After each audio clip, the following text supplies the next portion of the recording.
तर hi hello नमस्कार सगळ्या माझ्या गोडताईंचं मनापासून स्वागत आहे आजच्या एक नवीन व्हिडिओमध्ये। तर सगळ्यांना माहीतच आहे की काल आपल्या इकडे होती नागपंचमी। तर हा वर्षाचा पहिला सण राहतो, त्याच्यामुळे मग प्रत्येकजण साजरा करतच आणि आम्ही पण केला होता। तर मग सकाळी उठल्यावर ना मी पूजा पण केली होती, म्हणजे नागोबा वगैरे घरात स्थापन करायचा, त्यांना पूजा वगैरे करायची ती सगळं। आणि त्यानंतर दुपारून 3 वाजता मी स्वयंपाकाला सुरुवात केली होती, कारण दिवसभर आम्ही स्वयंपाक वगैरे काहीच करते नाही। तर मग डायरेक्ट दुपारून 3 वाजता नागपंचमीच्या दिवशी दुपारून 3 वाजता मी स्वयंपाकाला लागली होती। तर मी इथे ना 2-3 फुलपात्रे ना डाळ घेतली, आणि म्हणजे काही काळ्या राशीसाठी पण आणि काही पूर्णासाठी पण। तर मग ती स्वच्छ अशी धुवून घ्यायची होती, तर इथे मी धुवून घेत होते। आणि त्यानंतर मग आता ही घरची डाळ आहे, त्याच्यामुळे 2-3 ग्लासांमध्ये आरामात 2-3 ग्लास पाणी इतक्या प्रमाणात आरामात डाळ शिजून जाती। तर एखाद्या वेळा लवकर शिजत पण नाही, एखाद्या वेळा लवकर शिजते, असं पण होऊन जातं। तर मग मी इथे ना इतकं जास्त पाणी टाकलं, म्हणजे डाळीचे एवढे बोटं जेवढं मी दाखवलं आहे तेवढं वर पाणी ठेवलं होतं आणि शिजून घेतली व्यवस्थित डाळ। त्यानंतर मग पुढे आले, कारण पसारा पण भरपूर घातला होता, पोरांनी श्रेयांश झोपलेला होता। तर मग तो पसारा आवरायला घेतला होता मी, कारण इस्त्री म्हणजे कपडे केले होते मी मिस्टरांचे। तर मग ती इस्त्री गरम होती, ती तिथेच होती सगळं। मग म्हटलं आता जोपर्यंत पुरण शिजू राहिलं तोपर्यंत आपण हे सगळं आवरायला घेऊ।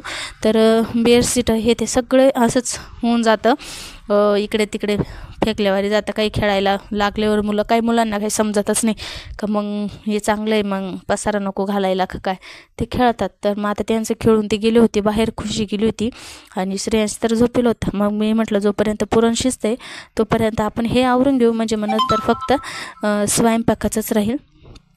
तर इथे बेडशीट वगैरे टाकून आणि आता आहे ना एवढे ते ना आपले व्हिडिओ पण काही रेग्युलर येत नाही आहे, कारण की ना म्हणजे ते असतं ना एखादं आता कामं सुरू झाले आणि दररोज व्हिडिओ जमतच नाही किती म्हटलं ना आपण बनवायचं। आणि जर व्हिडिओ बनवायचं ठरलं ना तर एक तरी व्यक्ती आपल्याला फक्त आणि फक्त फोन किंवा कॅमेरा धरण्यासाठी पाहिजे, तेव्हा मग तो व्हिडिओ शूट करणं होतो कंप्लीट। ते आपणच सगळं केल्याचं म्हटलं ना एक दिवस तरी माणूस थकतंच, आणि मग इच्छा नाही, असं नको वाटतं की नको आज नकोच। तर त्याच्यामुळे ना मग 2-3 दिवस मी व्हिडिओ बनवलाच नाही। असं नाही की मला बनवायचा नव्हता, मी सुरुवात भरपूर करायचे आणि आज पण तसंच झालं आहे। आता मी शूट तर भरपूर सगळंच करायचं होतं मला, पण पूर्ण जमलंच नाही, कारण नंतर आहे ना सगळ्यांना भुका खूप लागल्या होत्या आणि त्याच्यामुळं मग मिस्टर पण असं थांबत नव्हते की भूक लागली। त्याच्यामुळं म्हटलं व्हिडिओच्या नादात आहे ना किती नाही म्हटलं तरी टाईमपास होतोच। त्याच्यामुळं मग मी ना नंतर फोन ठेवूनच दिला आणि फक्त स्वयंपाकाकडेच लक्ष दिलं, कारण लेकरं पण उपाशी होती, भुका लागून गेल्या होत्या, आपण व्हिडिओ काढायचं ते बरोबर वाटत नव्हतं। त्याच्यामुळं मग म्हटलं ठेवून देऊ फोन आणि आता फक्त स्वयंपाकाचाच बघू। तर मग फोन त्यानंतर बाजूला ठेवूनच दिला मी आणि डायरेक्ट स्वयंपाकाकडं लागले होते।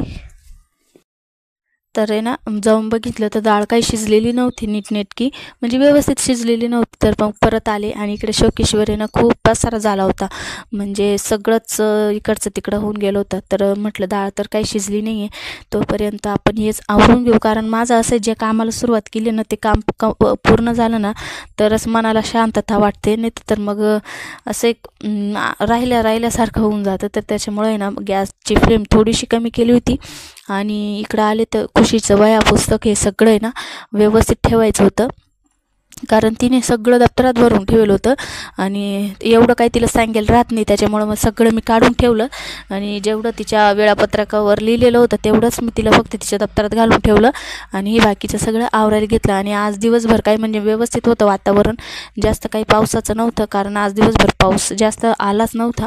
त्याच्यामुळं मग धुणं वगैरे पण व्यवस्थित वाळले होतं आणि घरात धुण्याचा पसाराही नव्हता। तर सगळ्यात आधी खाली पडेल कपडे किंवा मग खाली पडेल खेळणी, जे काही पसारा घालेला तो मुलांनी ते सगळं मी ना जिथल्या जिथं ठेवून घेतलं, म्हणजे मग घर झाडायच्या वेळेला आपल्याला समजतं की कुठून झाडलं पाहिजे आणि कुठून नाही। तर मग आता इथे ना पहिले सगळ्यात अगोदर आहे ना मी एकदम कानाकोपरा झाडून घेणार आहे घराचा, म्हणजे एकदम व्यवस्थित होऊन जाईल। आणि आज काही घर पुसणार नव्हते मी, फक्त झाडूनच घेते। आता तसे पण दुपारचे 3-3:30 झाले, तर मग घर काही पुसणार नाही आहे मी, फक्त घर झाडून घेते व्यवस्थित, म्हणजे पुढची खोली जी आहे ती थोडीशी नीटनेटकी होऊन जाईल। मग फक्त किचनमधलंच मला आवरायचं टेन्शन राहील।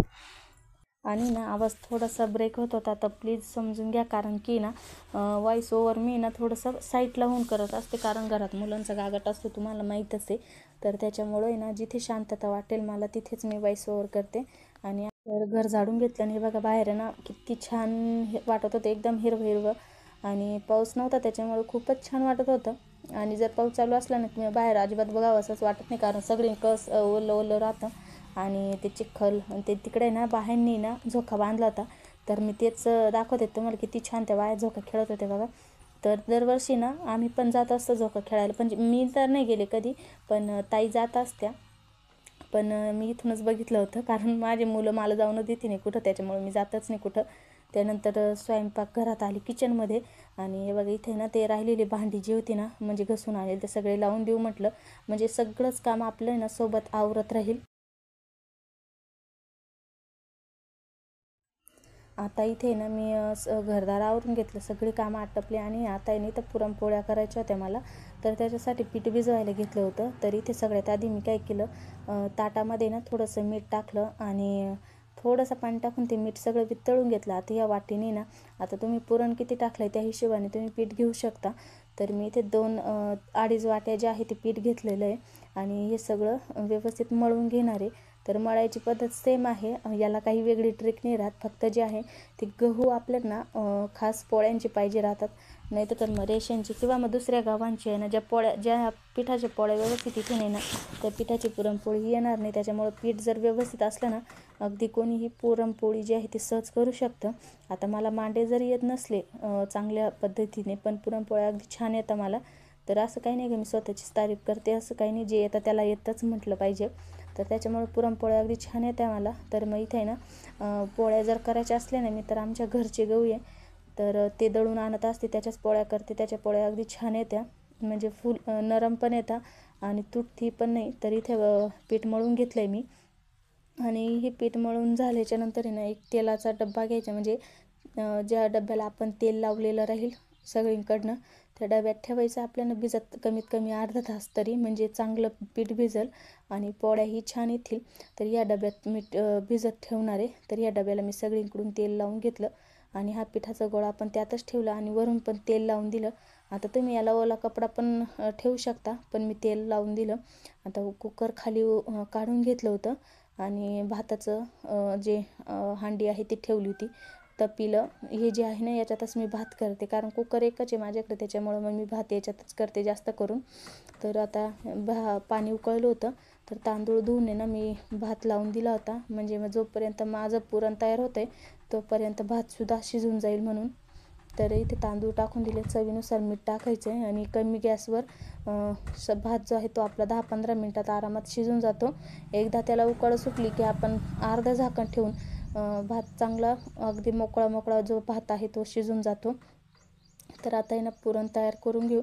तर या पुरणासाठी ना मी अर्धा किलोचा निम्मा ज्या पावशेर गूळ म्हणा तुम्ही, पावशेर गुळापेक्षा हे थोडंसं कमी घेतलं होतं. तर तेवढा गूळ मी कुटून घेतला होता एकदम बारीक. तर इथे ना आता कुकर उघडून बघू आपण आपलं पुरण तयार झालं आहे की नाही.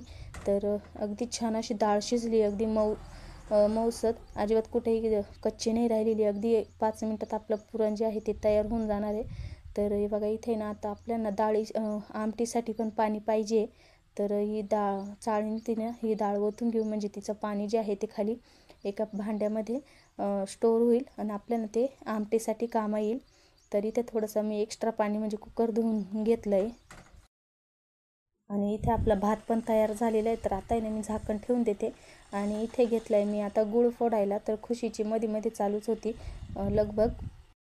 तर आता तुम्ही इथे ना किसणीने किसून घेऊ शकता किंवा चाकूने अगदी बारीक बारीक चिरून घेऊ शकता. पण म्हणजे ना मी जास्त करून असंच एक कपड्यामध्ये ना, जो चांगला कपडा असेल त्याच्यामध्ये गूळ घ्यायचा आणि मुसळीने किंवा जे आपल्याकडे जड काही असेल घरात वस्तू त्याने कुटून घ्यायचा. अगदी 5 मिनटापेक्षाही कमी वेळात आपला गूळ तयार होऊन जातो पुरणासाठी. आणि कोणतेही खडा वगैरे पण राहत नाही पुरणामध्ये, अगदी 5 मिनटात तयार होऊन जातं. तर खुशीला इथं गूळ खायचा होता, त्याच्यामुळं मग ती इथं बसेल होती माझ्याजवळ. आणि मुसळी ना माझी एकदम हलकी, त्याच्यामुळे तिने काय होत नव्हतं. मग हा तडका पॅन आहे ना तो अगदी थोडं म्हणजे चांगला जडपैकी आहे. तर मग मी तो सांगितला खुशीला आणि त्याने कुटून घेतलं. अगदी 5 मिनटात होऊन गेलं होतं. तर इथे ना आता पुरण मी मिक्स करून घेणार आहे. आता आहे ना या डाळीतलं जे पाणी आहे ते सगळं नितळलेलं आहे. तर आता आहे ना आपण ज्या कुकरमध्ये डाळ शिजवली ना त्याच्यातच मिक्स करणार आहे. सगळ्यात आधी मी थोडीशी डाळ बाजूला काढून घेतली आमटीसाठी आणि ही डाळ परत कुकरमध्ये टाकून घेणार आहे आणि गूळ टाकून मिक्स करून घेऊया व्यवस्थित.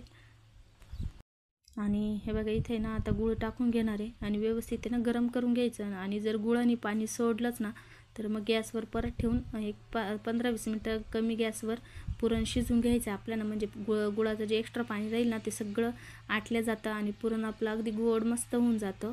म्हणजे कोणताही पिळा वगैरे नाही लागत. तर व्हिडिओ खूप मोठा झाला आहे, तर पुढचं जे काही राहिलेल्या क्लिप्स आहे ते पुढच्या व्हिडिओमध्ये दाखवून मी तुम्हाला. तोपर्यंत सर्वांना बाय बाय आणि हो चॅनल सबस्क्राईब करून घ्या म्हणजे पुढचे व्हिडिओ पण बघायला भेटतील. तोपर्यंत सर्वांना